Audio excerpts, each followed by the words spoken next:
നമസ്കാരം. പത്തനംതിട്ട മൈലപ്രയിൽ ഓടി വന്ന കൂറ്റൻ ട്രെയിലറിന്റെ ടയർ വലിയ ശബ്ദത്തോടെ പൊട്ടിത്തെറിച്ചു. പിന്നാലെ ടയറിന്റെ ഭാഗത്ത് തീ ആളിപ്പടർന്നു.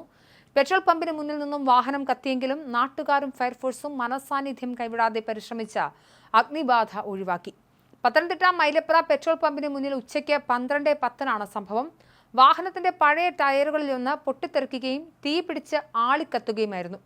തൊട്ടടുത്ത പമ്പിൽ നിന്നും അഗ്നിശമന യന്ത്രം കൊണ്ടുവന്ന നാട്ടുകാർ തീയണയ്ക്കാൻ ശ്രമിച്ചെങ്കിലും തീയണയ്ക്കാനായില്ല. ഉടൻ തന്നെ അഗ്നിശമന സേന സ്ഥലത്ത് വന്ന തീ നിയന്ത്രണ വിധേയമാക്കി.